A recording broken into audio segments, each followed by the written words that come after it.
জয় গুরু।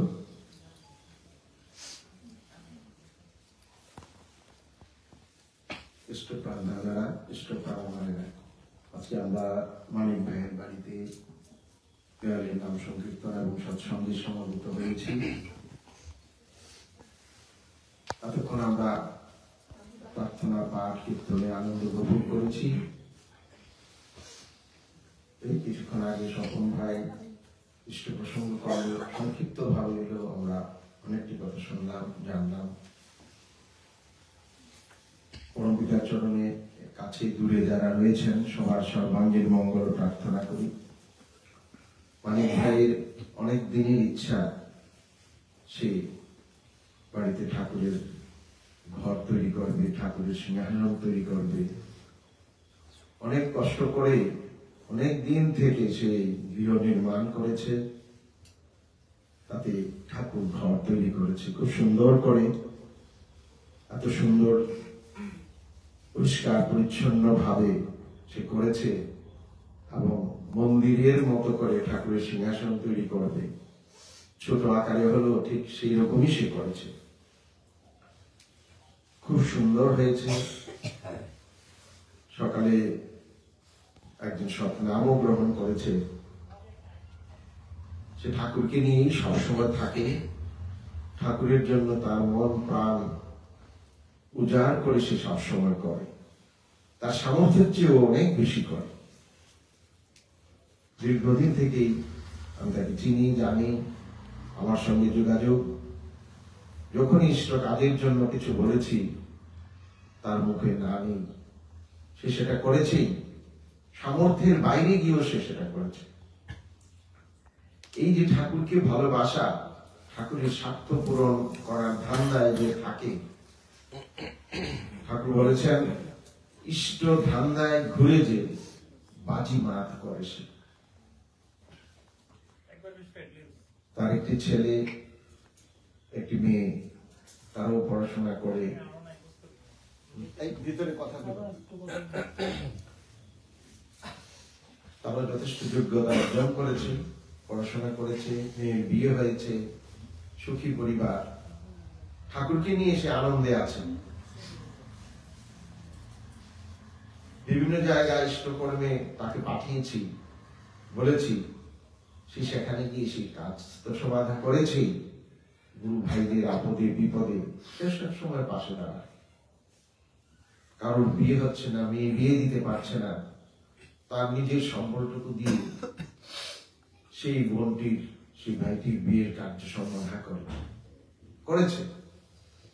তাই বহু মানুষ তাকে ভালোবাসে, শ্রদ্ধা করে, এখনো তাকে নিয়ে আনন্দ উপভোগ করে। You are for the Lord, not for others. You are for the Lord and so for others.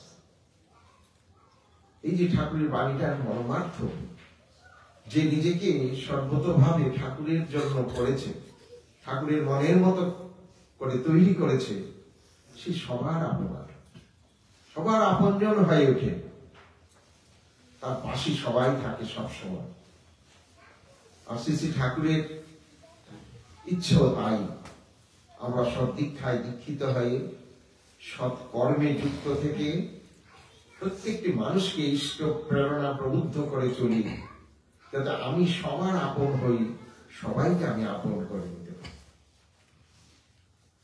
এই আপনত্বটা ইষ্টকে বিতরণের মধ্য দিয়েই হয়, ইষ্ট স্বার্থ প্রতিষ্ঠার মধ্য দিয়েই হয়। ইষ্ট প্রতিষ্ঠার মুখ্য ব্যাপারই হচ্ছে প্রথমে নিজেকে পরিপূর্ণভাবে ঠাকুরের মনের মতো করে তোলা, আর ঠাকুরকে অন্যের মধ্যে প্রতিষ্ঠিত করা। যে এই কাজ করতে পারে সেখানেই ধর্ম মুক্ত হয়। যেখানে ধর্ম মুক্ত হয় সেখানে ঈশ্বর বিরাজ করেন, গুরু বিরাজ করেন, ভগবান বিরাজ করেন, ইষ্ট দেবতা বিরাজ করেন। এই যে এখন কিছুক্ষণ আগে গানটি গাইল কীর্তন, যে স্বপন ভাই গাইছিল, নামের সাথে নামের তো ভেদ নাই। নাম যেখানে আছে সেখানে নামই আছেন, তার মধ্যে কোনো ভেদ নাই। যে ইষ্ট নাম মনন করে, জপ করে, নামী পুরুষ সেখানে বিরাজ করে। নাম আর নামীর মধ্যে কোনো প্রভেদ নাই। যে নামীকে ভালোবাসে তার ভেতরে শতই নাম হতে থাকে, আর যে নাম করতে থাকে নামীর প্রতিও তার টান হতে থাকে। এই জন্য আমরা দীক্ষা গ্রহণ করি। ঠাকুর বলেছেন যে সৎ গুরুর শরণাপন্ন হও, সৎ নাম মনন করো, আর সৎসঙ্গের আশ্রয় গ্রহণ করো। এই দীক্ষা গ্রহণ করি আমরা এই সৎ নাম পাওয়ার জন্য, সৎ নাম জপ করার জন্য, সৎ নাম মনন করার জন্য। এই সৎ দীক্ষা ব্যতীত এই সৎ নাম পাওয়া সম্ভব না। আর এটা সৎসঙ্গেই একমাত্র সম্ভব। যে সৎগুরুকে স্মরণ করে চলে, সৎসঙ্গকে আশ্রয় করে চলে, সৎ নাম মনন করে,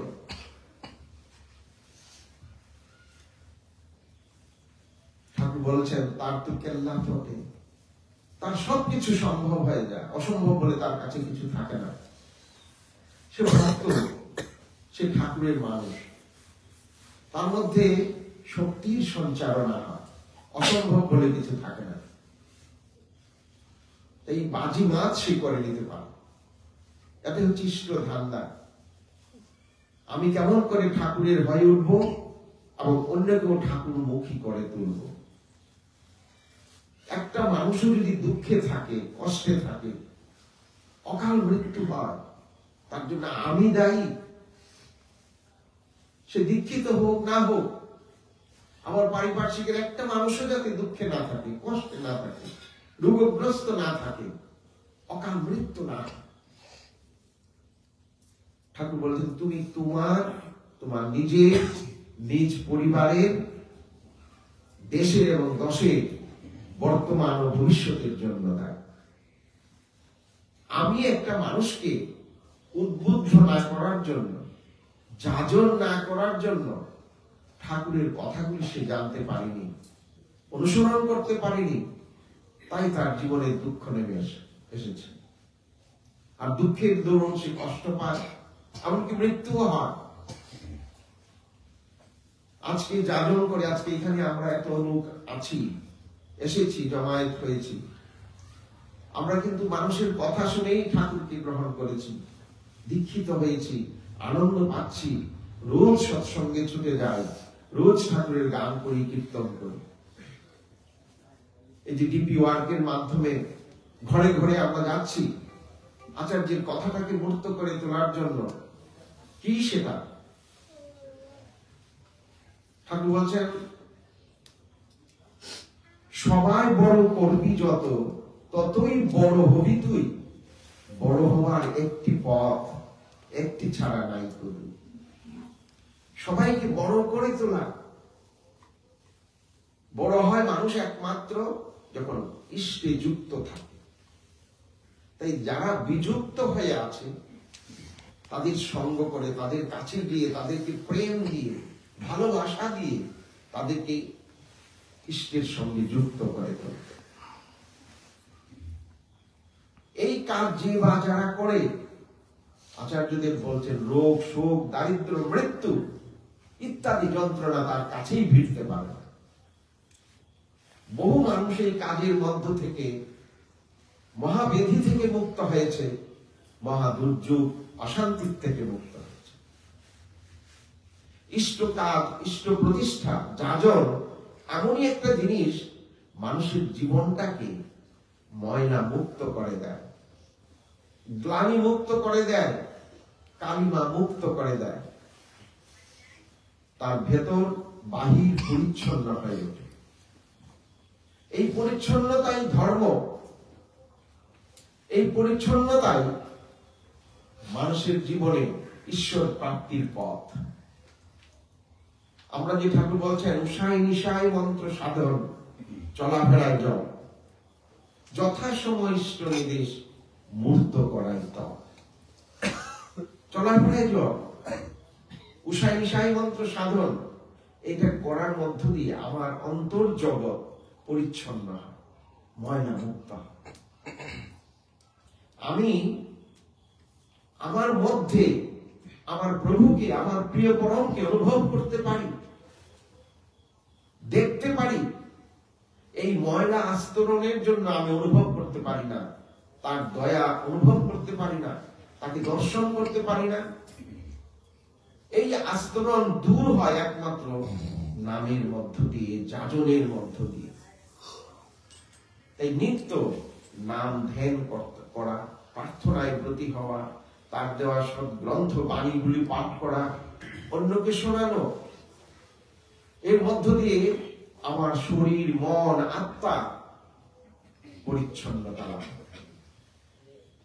শারীরিক সদাচার, মানসিক সদাচার, আধ্যাত্মিক সদাচার আমরা অভ্যস্ত হই।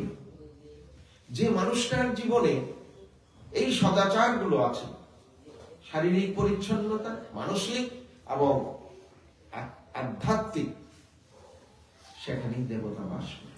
তাকে দেখলেই মনে হয় ভগবান তার মধ্যে বিরাজ করে। ভগবানের স্বাদ, ভগবানের রূপ, রস, গন্ধ তার কাছে পাওয়া যায়। তাই আমরা প্রার্থনায় বলি, সাধু সঙ্গ মোহিতে উনিত পরম গুরু দাতা, যেজন ইষ্ট ভজে সেজন আমার প্রাণ। আমরা বারবার আচার্য সন্নিধানে ছুটে যাই কেন? তাকে দর্শন করলে আমরা ঠাকুরকে দর্শন করি, তার সঙ্গ করলে আমরা ঠাকুরের সঙ্গ করি, তার কথা শুনলে আমরা পরমপিতার অমৃত বাণী শ্রবণ করি। আমার দেহ, মন, প্রাণ ঊর্ধ্বে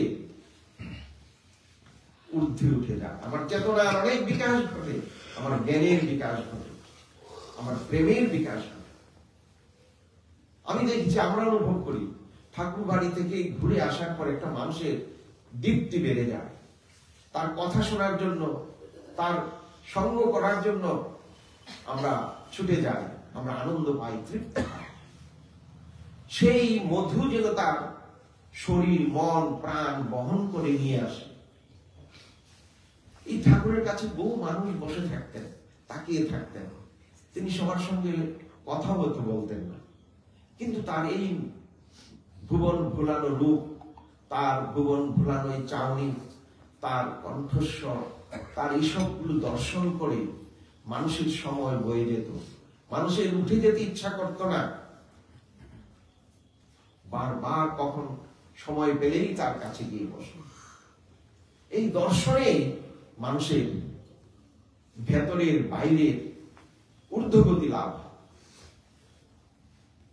এখনো সেই লীলা চলছে আচার্য পরম্পরা। আমরা তাদের যখন দর্শন করি, তাদের মধ্যে পরম পিতার লীলা জীবন্ত হয়ে চলছে। নিত্য চলে তার লীলা লোকে লোকান্তরে, বুঝে সে ভক্তি যার জাগ্রত অন্তরে। আমাদের করণীয় কর্ম যে যজন, যাজন, ইষ্টভৃতি, স্বস্তিনী এবং সদাচার করা, এটা আমাদের নিত্য করতেই হবে। এর মধ্যে আমার বাঁচা বাড়া নিহিত। আমি যদি ভালো করে না বাঁচি, না বাড়ি, আমার পরিবার, পারিপার্শ্বিক কাউকে বাঁচাতে পারবো না। এই বাঁচা বাড়াটাই হচ্ছে ধর্ম। পুজো পার্বণ করা, ফুল চড়ানো, ধূপ প্রদীপ জ্বালানো, এটা ধর্মের একটা অংশ, একটা অঙ্গ। আমার চলা যদি ধর্মানুগ না হয়, সেই চলাটাই হচ্ছে ধর্ম, এই চলাটাই হচ্ছে সাধনা, চলাটাই হচ্ছে তপস্যা, এই চলাটাই হচ্ছে উৎসব। উৎসব একটা বিশাল আয়োজন করলাম, অনেক কিছু হলো, মানুষের সমাবেশ হলো, সেটাই উৎসব নয়। উৎসব কথার অর্থ হলো উৎসমুখী হওয়া। যা করলে মানুষ উৎসমুখী হয়, ইষ্টমুখী হয়, সেই কড়াগুলি নিয়ে আলোচনা যেখানে হয়, সেই কড়াগুলি নিয়ে যে অনুষ্ঠান হয়, সেটা হচ্ছে উৎসব। আমাকে ইষ্টমুখী হতে হবে, উৎসমুখী হতে হবে, গুরুমুখী হয়ে থাকতে হবে। নাহলে আমি উদ্ধার পাবো না, অন্যকে উদ্ধার করতে পারবো। পরম পিতা প্রত্যেকটি মানুষকে তার নিজের মতো করে সৃষ্টি করেছেন। পুণ্যপুঁথিতে ঠাকুর বলছেন, তোরা প্রত্যেকে এক একটা দ্বিতীয় আমি হয়ে উঠ। তিনি যেমন পুরুষোত্তম, তিনি যেমন ভগবান, তোমরাও তেমন তৈরি হয়ে ওঠো। এটা আমার চলা দিয়ে হতে হবে। আকৃতিতে আমি মানব, কিন্তু প্রকৃতি কিন্তু আমার মানবের নয়। মানবের প্রকৃতি যাতে হয়, এই জন্যই নর নারায়ণ হয়ে তিনি আসেন, আর তাতে যুক্ত হয়, তাকে ভালোবাসতে হয়। তখন একটা মানুষ নর নারায়ণ হয়ে ওঠে। সেই মানুষটাই জগতের কল্যাণ করতে পারে। আমি পিতা হয়ে আমার পরিবারের সন্তানের কোনো কল্যাণ করতে পারি না। আমি শিক্ষক হয়ে ছাত্রের কল্যাণ করতে পারি না। আমি নেতা হয়ে দেশের কল্যাণ করতে পারি না। আমি চিকিৎসক হয়েও রোগীর কল্যাণ করতে পারি না, যদি না আমি মানুষ হই। আগে আমাকে মানুষ হতে হবে, তারপরে শিক্ষক, তারপরে চিকিৎসক, তারপরে নেতা, তারপরে পিতা মাতা ভাই বন্ধু। এই মানুষ হওয়ার শিক্ষাটাই ঠাকুর দেন, যাতে আমরা প্রকৃত মানুষ হয়ে এই সমাজে বাস করি। প্রত্যেকটা মানুষ একটা মানুষকে খুঁজে, যেই মানুষটার মধ্যে আছে প্রেম, যেই মানুষটার মধ্যে আছে ভালোবাসা, দরদ, যাকে পেলে মানুষ আশা, ভরসা এবং প্রেরণায় উদ্দীপ্ত হয়ে ওঠে। এমন কোন মানুষ খোঁজে যে দীক্ষিত নয়, যে যজন যাজন ইষ্টভৃতি পরায়ণ নয়, তার চলাটা কখনো মানুষের মতো হতে পারে না। সে প্রবৃত্তিমুখী চলে, কখনো কামের টানে, কখনো ক্রোধের টানে, কখনো লোভে, কখনো মোহে আচ্ছন্ন হয়। এই প্রবৃত্তির টান মানবকে দানবে পরিণত করে। তাই ঘরে ঘরে স্বামী স্ত্রীতে মিলনের অভাব, পিতা পুত্রের মিলনের অভাব, ভাইয়ে ভাইয়ে মিলনের অভাব, বাইরের জগতে মানুষে মানুষে মিলনের অভাব, একে অপরকে ঠকানোর চিন্তা, একে অপরকে পেছনে ফেলে এগিয়ে যাওয়ার চিন্তা, অন্য প্রতিযোগিতার চিন্তা, কে কাকে পেছনে ফেলবে, কে কাকে ধ্বংস করবে, কে কাকে ভেঙে ফেলবে, এই ভাঙনের ভাব মানুষের ভেতরে জাগ্রত হয়। এটা হচ্ছে প্রবৃত্তি পূরণের ধান্দায় চলার জন্য। এর থেকে উত্তরণের পথ একটাই, ঠাকুরকে ভালোবাসা, ঠাকুরের কথা শোনা, ঠাকুরের নাম জপ করা। এই শক্তি ছাড়া আর কোন শক্তি মানুষকে ইষ্টমুখী করতে পারে না। এই জন্য ঠাকুর বলছে, তোমরা আমাতে যুক্ত হও, আমাতে যুক্ত হও। এই দীক্ষার মাধ্যমে মানুষ যুক্ত হয়, তখনই মানুষ মুক্ত হয়। আজকে লক্ষ লক্ষ মানুষ, কোটি কোটি মানুষ তাতে যুক্ত হয়ে, তার দীক্ষায় দীক্ষিত হয়ে প্রকৃত মানুষ হয়ে উঠছে। আমরা প্রার্থনা করব, দয়ালের চরণে আমরা সবাই তার মনের মানুষ হই, পরিবার পারিপার্শ্বিক সবাইকে নিয়ে আমরা আনন্দে থাকি, সুখে থাকি, ভালো থাকি, সুস্থ থাকি। দয়ালের চরণে প্রার্থনা করে আমি শেষ করছি। জয় গুরু।